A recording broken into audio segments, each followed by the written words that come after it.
ആകാശത്ത് നിന്ന് നോക്കുമ്പോൾ ഭൂമിയിൽ ഇന്ത്യയുടെ ഭൂപടത്തിന്റെ ഒരു അറ്റത്ത് നമ്മുടെ കേരളം കാണാം. ഇന്ന് നമ്മൾ കേരളത്തിന്റെ മാപ്പിനുള്ളിൽ ഓരോ ജില്ലകളുടെയും പേരുകൾ എഴുതി ചേർക്കാൻ പോവുകയാണ്. ഇതിലെന്താണ് ഇത്ര പുതുമ എന്നാവും. ഓരോ ജില്ലകളുടെയും പേരുകൾ നമ്മൾ കാണാൻ പോകുന്നത് ഓരോ ജില്ലകളുടെയും മാപ്പിന്റെ ആകൃതിയിലാണ്. നിലവിൽ നമുക്ക് കിട്ടുന്ന മാപ്പിന്റെ ആകൃതിയിൽ മാറ്റം വരുത്താതെ ഓരോ ജില്ലകളുടെയും ഉള്ളിലാണ് പേരുകൾ രൂപപ്പെടുത്തുന്നത്. അത്തരത്തിൽ 14 ജില്ലകളും നമുക്ക് നിർമ്മിക്കാം. ഫോട്ടോഷോപ്പിലാണ് ഇതിന്റെ ആദ്യം ഒരു സ്കെച്ച് വരച്ചെടുക്കുന്നത്. പിന്നീട് അതിനെ നമ്മൾ ഒരു കളറിലേക്ക് മാറ്റുകയാണ്. ഈ കാണുന്ന വലുപ്പത്തിൽ മൾട്ടിവുഡിലേക്ക് CNC കട്ട് ചെയ്തെടുത്തിരിക്കുകയാണ്. ഓരോ ജില്ലകൾക്കും ഓരോ പ്രത്യേകതകളുണ്ട്. അത് ആ സ്ലാങ്ങിൽ തന്നെ പറയുമ്പോൾ കേൾക്കാനൊരു സുഖമുണ്ടാവും. ഇന്ന് ഓരോ ജില്ലകളുടെയും സ്ലാങ്ങിൽ മാ കുടുംബത്തിലെ 14 ജില്ലകളിലെയും എന്റെ മിമിക്രി സുഹൃത്തുക്കളാണ് നിങ്ങളൊപ്പം കൂടാൻ പോകുന്നത്. അപ്പൊ നമുക്ക് കാസർഗോഡ് നിന്ന് അങ്ങോട്ട് തുടങ്ങാം. സപ്തഭാഷ സംഗമ ഭൂമിയല്ലേ നമ്മളെ കാസർഗോഡ്. ആ ബേക്കൽ കോട്ടേന്റെ വീട് കാണാൻ തന്നെ എന്തൊരു പാങ്ങുണ്ടപ്പാ. നമ്മള് കണ്ണുകാരാന്ന് വെച്ചിട്ട് നിങ്ങൾ പേടിക്കൊന്നും വേണ്ടേ.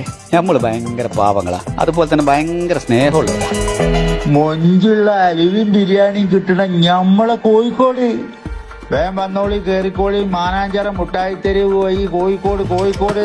നാങ്കനാടു വയനാടു ഹിപ്പിമല മക്കനാങ്ക വയനാടു കരിന്തണ്ടിനെ വൈകാറ്റിയ നാടു വയനാടു ഏലവും കുരുമുളകും തേയിലയും ഒക്കെ ഇങ്കോളെ നമ്മ നാടു വയനാടു. പ്രിയപ്പെട്ട കുട്ടികളെ, നമ്മുടെ സ്വന്തം മലപ്പുറം എന്ന് പറയുന്നത് എത്ര വിചാരിച്ചാൽ മലപ്പുറം ഒന്നൊന്നര മലപ്പുറമാണ്. നമ്മുടെ തിരുവൂര് തുഞ്ചമ്പറമ്പ് മലയാള ഭാഷയുടെ പിതാവിന് ജന്മനാടല്ലേന്ന് മലപ്പുറം നടക്കുക അഭിമാനമായിട്ട് ഒന്നൊന്നര മലപ്പുറമാണ്. എന്റെ കേട്ടോ, പാലക്കാരെന്ന് പറഞ്ഞാല് നെല്ലിന്റെ കലവറിയാണ്. നമ്മുടെ നാട്ടിക്ക് വരുന്നുങ്ങ നമ്മാറ് വല്ലെങ്കിൽ പൂരം കണ്ട് പോവാന്ന്. നമ്മുടെ തൃശ്ശൂരല്ലേ സാഹിത്യം, സംസ്കാരം, കല മുട്ടണ്ടാട്ടാ ഗഡികളെ. കേരളത്തിന്റെ സാംസ്കാരിക തലസ്ഥാനാണ് തൃശ്ശൂര്. പിന്നെ നമ്മുടെ തൃശ്ശൂർ പൂരം എന്തൊട്ടാ.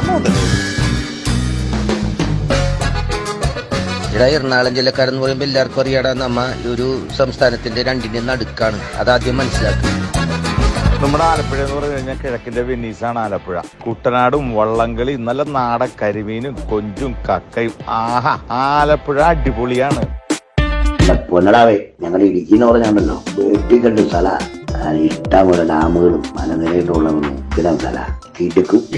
നീ എവിടെയാ? നീ എന്നാണ് പോണ? കോട്ടയം അടിപൊളിയല്ലേ. കോട്ടയം എന്ന് പറഞ്ഞ എന്നാന്ന് വെച്ചാ അക്ഷരനഗരിയാ. കേട്ടാണാവേ. ഞങ്ങൾ പത്തനംതിട്ടക്കാരെ ആപത്തി സഹായിക്കുന്നവരാ. എടേ, എന്തുവാടേ ആളിയാ നീ ഈ പറയുന്നേ? അണ്ണാ കൊല്ലം വെച്ചാലുണ്ടല്ലേ, കൊടുത്താ കൊല്ലത്തും കിട്ടുമെന്നാ. തല എത്ര ജില്ലകളുണ്ടെങ്കിൽ എന്ത്, തലയെങ്കിൽ തിരുവനന്തപുരത്ത് അല്ലേ.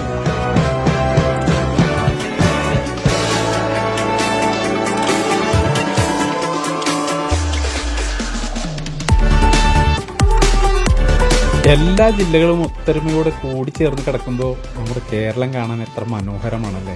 ഇംഗ്ലീഷിലും നമ്മുടെ ജില്ലകളുടെ പേരുകൾ എഴുതി ചേർത്തിട്ടുണ്ട്. ഗൂഗിളിൽ സെർച്ച് ചെയ്താൽ കിട്ടുന്ന കേരള ഡിസ്ട്രിക്ട് മാപ്പിലുള്ള കളറുകളാണ് 8 അടി ഉയരമുള്ള ഈ മാപ്പിന് കൊടുത്തിട്ടുള്ളത്. എന്നാൽ ഈ ചെറിയ 3 അടി വലുപ്പമുള്ള SSL കട്ട് ചെയ്തിട്ടുള്ള മാപ്പിന് കളർ സിൽവർ മാറ്റാണ്. അതിൽ തൃശ്ശൂർ മാത്രം ഞാൻ ഗോൾഡ് ആക്കിയിട്ടുണ്ട്. അത് മറ്റൊന്നുമല്ല, ഞാൻ ജനിച്ചു വളർന്ന എന്റെ ജില്ല തൃശ്ശൂരാണ്. നമ്മൾ ഓഫീസുകളിലൊക്കെ വെക്കുമ്പോൾ നമ്മുടെ ജില്ല കേരളത്തിന്റെ ഏത് ഭാഗത്താണെന്ന് ഒറ്റ നോട്ടത്തിൽ കാണുന്നവർക്ക് മനസ്സിലാക്കാൻ വേണ്ടിയിട്ടാണ് അത് ചെയ്തത്. എല്ലാ ജില്ലകൾക്കും ഇതുപോലെ തിളക്കമുണ്ട്. ഈ തിളക്കം മാറുന്ന ജില്ലകളെല്ലാം കൂടിച്ചേരുന്നതാണ് ഗോഡ്സ് ഓൺ കൺട്രി എന്ന് പറയുന്ന നമ്മുടെ കേരളത്തിന്റെ സൗന്ദര്യം.